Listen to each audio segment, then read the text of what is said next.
Welcome in again to another edition of High School Roundup right here on CUTV. Another fantastic week of high school football here in the Whippeal. I'm your host, Stephen Ruffing, and alongside of me tonight is Colin Kirkwood and Devin Arena. Guys, we start off again with Laurel Highlands, but this time they fell short. They fell way short to Thomas Jefferson.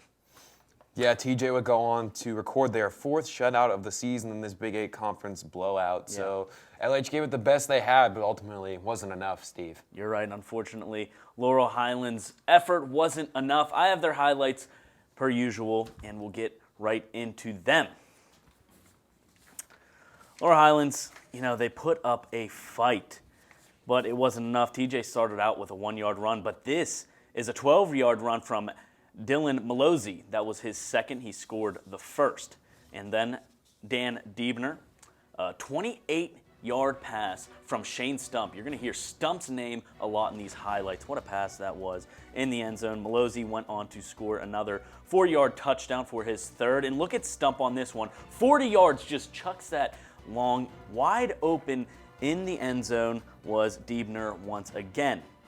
And then Dan Diebner, another connection from Stump. This one, just a little bubble screen, makes his way past the LH defense, breaks a tackle, and just slips by to get into the end zone. And just when Laurel Highlands thought they could have a chance on that kickoff, stripped out, and Jake Pugh recovers it for a 10-yard fumble recovery return for a touchdown.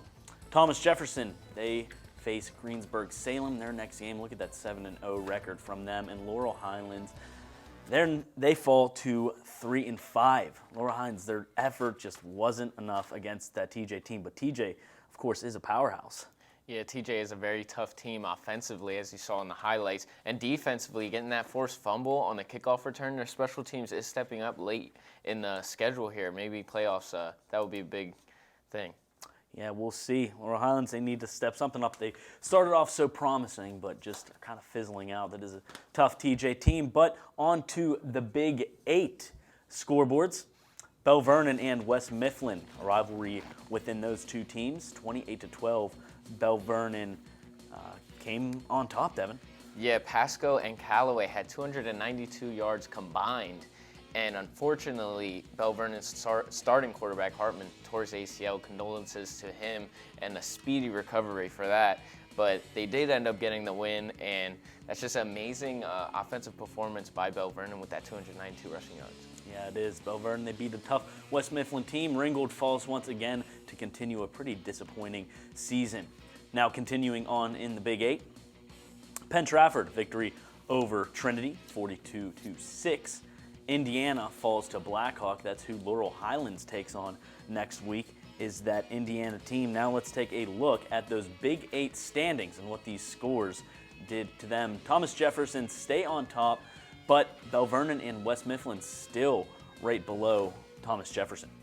Really one of those conferences that we kind of watched from the beginning of the season, beginning of the show here, and we really had a feeling that it was going to be TJ's conference to win, and just from the highlights you've seen there just against LH, they're proving why they are such a great team and why they continue to hold that lead year in and year out and continue to just put up undefeated season. Yeah, a lot of talent. Right, and for me, it seems that Thomas Jefferson might hold that first place lead in that conference. Do you think the same thing, Devin? Yeah, I think the same thing because of that big loss for Belle Vernon. You only have Pasco and Callaway now. You don't have the really dual threat with the passing game with Hartman. So I feel like it's kind of out of reach for Belle Vernon, but I don't know. You never know in the end of these weeks in high school football. So. Exactly. It's unpredictable, and that's why I was kind of hoping for that LH upset over Thomas Jefferson, but I just didn't get it. Now on to the Tri-County South scoreboards.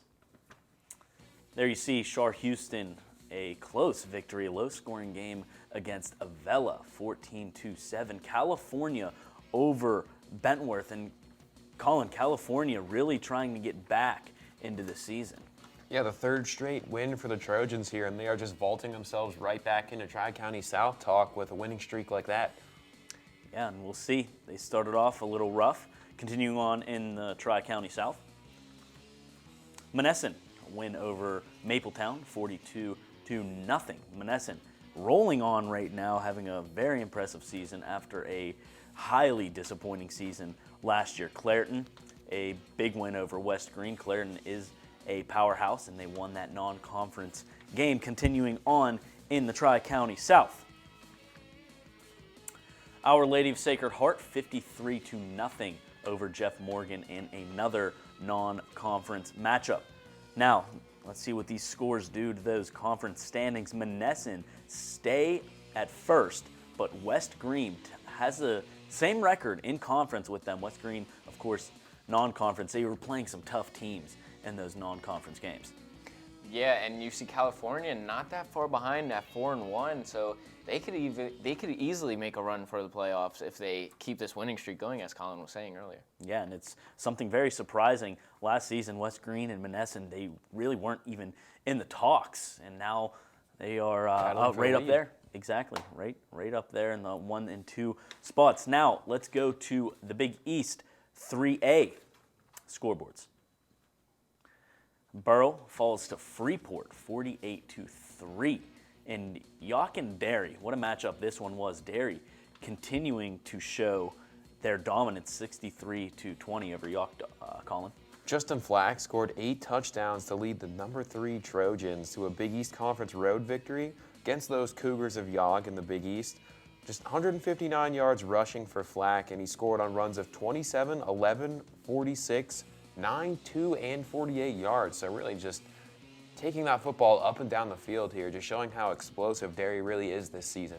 They really are, and they are making a name for themselves. They had a great season last year and continuing that with this year. Now, and still in the Big East 3A, Elizabeth Forward 55-13 over Mount Pleasant. North Catholic, a huge win over a struggling Uniontown, 72-0 Devon. Elizabeth Forward beating this Mount Pleasant team. Mount Pleasant, the team that used to be one of those powerhouses in the Big East 3A. Yeah, Evan Lewis opened the game with an 89-yard kickoff return for a touchdown as they just rolled over the Vikings in this one. And that Elizabeth Forward team kind of bouncing back from that North Catholic loss that they did have earlier in the season. But Zach Benedict ran for 2 yards and connected with Chase Walton for a 40-yard scoring pass. So Elizabeth Forward, are they back? They might be. Elizabeth Forward continuing to impress all of the viewers in Western PA. Now, continuing with the last game in Big East 3A, the non-conference game, Keystone Oaks 50-0 over Deer Lakes. Now into the Big East standings. Derry holds that first place spot. North Catholic right up there with them, as well as Elizabeth Forward. North Catholic and Derry tied neck and neck in overall record and in the conference record, but Elizabeth Forward, same conference record, just really one game shy of that overall record.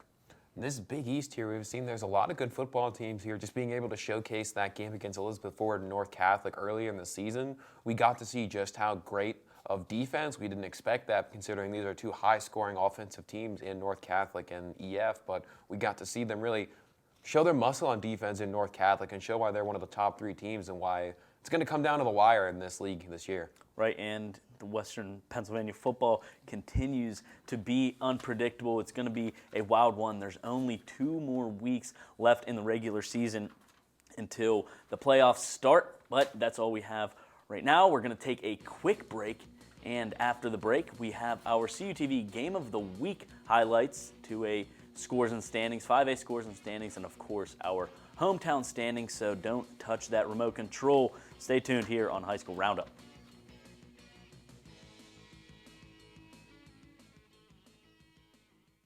High school football is back on CUTV. Brownsville versus Bentworth. Upper Dauphin versus Millersburg. Charleroi versus Frazier. California versus Washington. Belle Vernon versus Greensburg-Salem. Elizabeth Ford versus North Catholic. Carmichaels versus Union. Ringgold versus West Mifflin. Beth Center versus Frazier. Catch all the action on your home for high school football. CUTV, California University Television.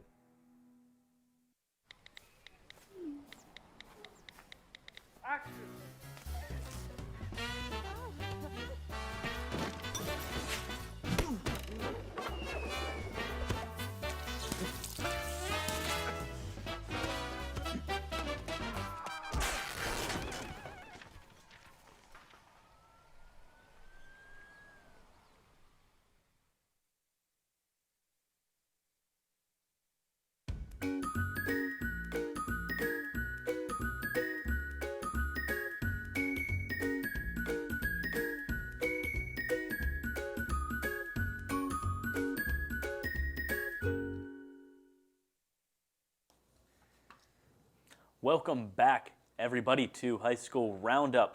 Again, I'm Stephen Ruffing, your host, and with me is Colin Kirkwood and Devin Garina. Guys, we had 2 sets of highlights. Dylan, unfortunately, couldn't be here on set today, but he went out to get highlights at that Charleroi game. But first, we're going to cover our highlights from our game of the week, Union and Carmichael's. Colin, do you have those highlights for us? Devin has those highlights. Devin has them for us, I have okay. both of the highlights. All right, both that, of them, all right. We have covered, but this Carmichael's team surprised us when we were announcing that game on Friday, and as you can see in these highlights, very good in the defensive end of their team. So, right to start off, this is 4th and goal for Union. Getting a big stop, Carmichael's is, and deflecting this pass right here into the end zone. That is Jones. You will see his name a lot later. And Carmichael's getting another, well, getting scored on here by, this is Michael Flowers for Union, and they would miss the extra point, so it would only be 6-0. Carmichael's looking to answer back, rolls out, throws a pass. We think it's incomplete up in the booth, but it was an interception by Union. They ended up getting a stop there, and here you can see Kevin Kelly getting pushed into the end zone for a 2-yard run. This happened that whole drive. Runners were getting pushed to gain more yards for Carmichael's, and they would go for 2 points here, and they would get it right there, and I believe that is Jones as well. So he was a big name in this game, and he had the hot hand, and Carmichael's needed to feed him the ball, and that's what they did. Right here, Union looking for a touchdown here, and they get it with a nice pass, and Anthony Neely gets the touchdown there on that one. That's 54 yards, and Carmichael's can't give up because right here they go for 2, and they get it. So it's 14-8 at this point, and Carmichael's is looking down, but they get key stops, as you can see in this next highlight. This is 4th and goal here, and they get a key stop to get their offense going, and this is in the 4th quarter with 6 minutes to go, and at their own 17, and they rush all the way down the field to get a 2-yard run, I believe. This is also Kelly, and they have to go for 2 because it is 14-14 at this point. So Carmichael's looking to go for 2 here, and they get it, and that is Jones. The whole way down, Jones was getting fed the ball, and he was the hot hand, Steve, as we both know, and we saw from that game, and Carmichael is celebrating their first victory of the season. And not too early because they get the stop here, and Jones almost gets the pick here, so he almost ends the ball, or ends the game with the ball in his hand. And next for Carmichael's is Frazier, and that's going to be a tough one. Yeah, it is, but boy, did they showcase something in Devin, really. You just kind of hinted at what happened in those final minutes, but what happened at Carmichael's was something truly special. That 6-minute drive from Marcus Jones was something that really was something you had to be there to believe. Yeah, I couldn't even believe it when I was watching it, so it just had to process in my brain up on the scoreboard when they were up, and they fortunately, yeah, sorry for that. They fortunately got the W, which that's always good for the Mikes, and that is your team, Colin, as I know.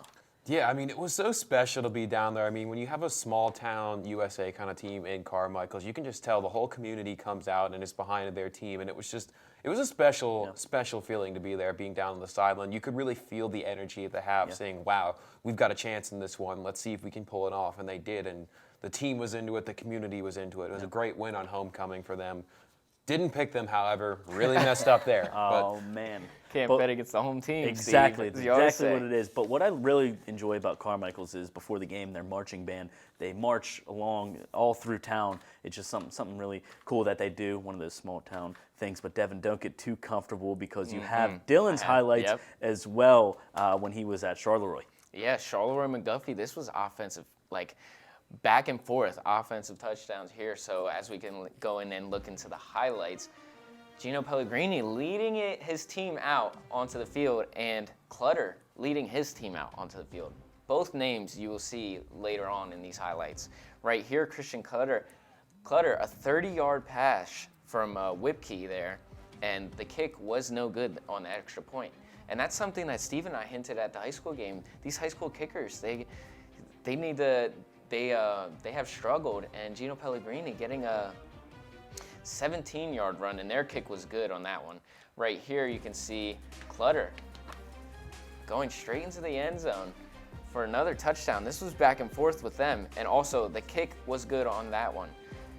Right here, as you can see, Dakota Romantino. Oh no, this is Clutter again. This pass is Dakota Romantino from Gino Pellegrini right here into the end zone for the touchdown. Charleroi, I heard Gino Pellegrini went down, came back in the next play. Just a tough guy all around. You see him do it on both ends right here. Another pass for the touchdown. And Charleroi looking good so far.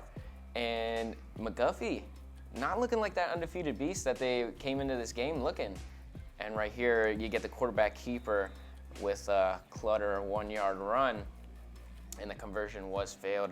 And Gino Pellegrini, 20-yard pass to Davis here for the touchdown. The kick was good. And right here to end it off was Clutter. I think this is the Clutter 1-yard run, and there is one more highlight, and it is a Clutter for 16-yard pass from Whipkey.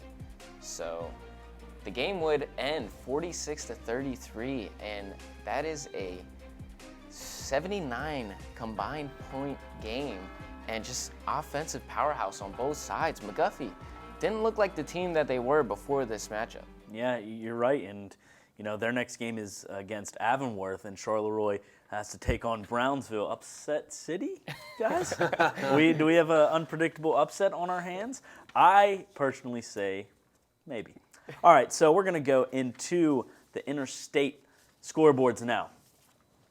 FRAZIER, 20-0 victory over Brownsville. Sorry, Gary Smith, your Brownsville team could not do it this time. Washington over Beth Center, 70-36. Washington continues to be that powerhouse, Colin. I'll Evan? take this one. Washington overcame a 6-point deficit going into the final quarter and exploding for 40 points in the fourth quarter on that one. And that's just amazing to see from this Washington team being that offensive powerhouse they are. Yeah, exactly. And continuing on to the interstate conference, Shenango in the non-conference falls to Southmoreland 72-28. Now into the interstate standings. McGuffey holds that first place spot with Charleroi and Washington, and even Beth Center still not completely out of it. Really interesting note going back to Southmoreland, their score, and seeing them on the thing here. They're out of playoff contention, of course, meaning the Whip Eels' longest current playoff drought will be extended to almost 40 years here. The previous time Southmoreland made the playoffs was 1979. So continues to stretch on year after year here. But next year, who knows? That might be the chance. Might be their breakout year next year. Now on to the Big East 5A scoreboards. Albert Gallatin falls to Gateway. The Gators continue their impeccable season, 49-0 over Albert Gallatin. Franklin Regional, another strong football team, 42-9 over Connellsville. Continuing on in the Big East 5A. Latrobe over Plum, 28-6. PENN-TRAFFORD in the non-conference game, 42-6 over Trinity. Now continuing on with the Big East in their standings. Gateway hold that first place lead. PENN-TRAFFORD right underneath them, but really that Gateway team seems a little too strong for this conference. I mean, it looks like they're going to take this one. Yeah, I mean, they seem almost borderline unstoppable. We saw them take on a couple of teams, really just showing PENN-TRAFFORD how it's done, something we didn't expect, and just they are just showing why they are such a powerhouse. A lot of potential college talent on that team, and they continue to just own that league. Yeah, you're absolutely right. We'll be looking forward to them and kind of continue to watch and see where they go throughout this season. Now, before the break, we'll take a look at the hometown standings. Let's see what our old high schools are up to. Conrad Weiser, Devon School, in first place. They stand at 5-0, undefeated in conference. My Steel Valley Iron Men, 4-1 in conference. Central Dauphin is Danny. Laura Highlands, Bobby D, not doing too great. Buchanan Upshur was Dylan. Brownsville and Millersburg still at the bottom. Gary and Colin. But Millersburg 0-6 in conference. Another rough year. I mean, what can I say? They're giving it their all. I mean, you saw they got a lot of offensive firepower. You didn't quite expect that in that game that we did earlier in the season, really showing out for CUTV in their first and probably only appearance ever on CUTV Game of the Week. So showing out, perhaps me and Gary will get matching club bottom sweaters at the end of this season if we stay down there. Who knows? Yeah, we'll see. But Conrad Weiser, a team to look out for over there in the East. All right, now we'll take a quick break. And when we come back, we'll have our Pick'ems top 3 plays and enjoy this Game of the Week in 60 seconds. But after that, stay tuned here on High School Roundup.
Welcome back, everybody, to high school football, or high school roundup, I should say.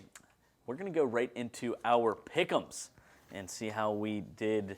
Unfortunately, myself, I'll be a little selfish and say I didn't do too hot, but Twitter still right on top there.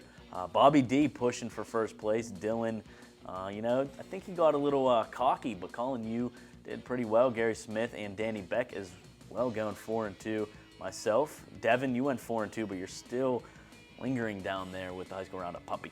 First week of the year that Devin hasn't gone 3-3. He's finally broken into the above 500 column. So congrats to you, buddy. You're starting to work your way up the ladder. Got a while to go yet, though. Perhaps maybe we'll see you at the top. A while to go. There's only 2 more games, so we'll see about that. Plus playoffs. I think we'll continue on in the playoffs. Now our pick'ems for this week: Rochester versus Monessen. I went Rochester because just going back on last season, Monessen just, still a little shaky to me. But Colin, you picked Monessen, and Devin, you picked Rochester. Yeah, I picked Rochester because I'm not sold on this Monessen team, and Rochester had a big game last week, scoring high numbers. So I feel like if they take over offensively, they can. Yeah. This will be a show-me game here for the Greyhounds. They're able to pull off this victory against a perennial contender in Single A in Rochester. They'll be able to say, hey, we're here and we're ready to compete, looking towards the end of the year and looking to make a statement. Who knows what's going to happen? I think they're going to get it done. And continuing on in our pick'ems, Beth Center versus Monty Christian. This one is another one up in the air. Danny going with Beth Center. Devin, you're also going with Beth Center, and the only other one is the Twitter polls. And Devin, Beth Center, this is a test for them. Yeah, this is a test, but that CHARLEROI game that they won just showed me that they're the real deal, so that's why I picked Beth Center. Yeah, it's going to be a good one. Continuing on with another pick'em game. Avonworth versus McGuffey, another one. These were some good games. They were really split in between myself, Colin, and Dylan going with Avonworth. Devin going with McGuffey. Bobby D going with them as well. Gary Smith, you can see right there on your board. But Devin, why McGuffey? I feel like after this tough loss, they're going to bounce back and they're going to look to put the pain on somebody. And this team is the next. We'll see if they can bring the pain. Colin, I like your pick with Avonworth. Hey, get this. So I was doing a little bit of research the other day before trying to figure out who I want to pick in this game. Their mascot is the Antelopes. How sweet is that? And as soon as I saw that, I was like, boom, pick it. I'm going with it. There you go. Colin's on board with the Antelopes. Avonworth also only has lost 1 game. Yeah, so they're they'll good be tough. too. Yep, they'll be tough. Lower Highlands versus Indiana.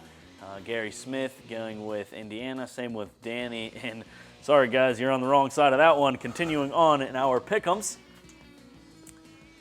Franklin Regional versus McKeesport. Colin going with Franklin Regional, as well as his dog is the High School Roundp puppy. Colin, care to explain yourself? Sure, indeed. I mean, Franklin Regional here, they're really going to showcase their team here. They're going to upset McKeesport. I've got a good feeling in this one. This is my unofficial high roll of the week. I wish I had one of those cool stamps too, but nonetheless, Steve's the big stamp guy, and tell you what, smart dog. She might have had an off week last week, but she knows her football. There you go. Next in the pick'ems, West Mifflin versus Ringgold. Uh-oh. What do I smell there, boys? That is my high roll of the week, West Mifflin versus Ringgold. Ringgold, they can beat this shaky West Mifflin team. West Mifflin is coming off of a loss. So, guys, we have our top 3 plays coming up, but before that, our next game of the week. It will be another good one.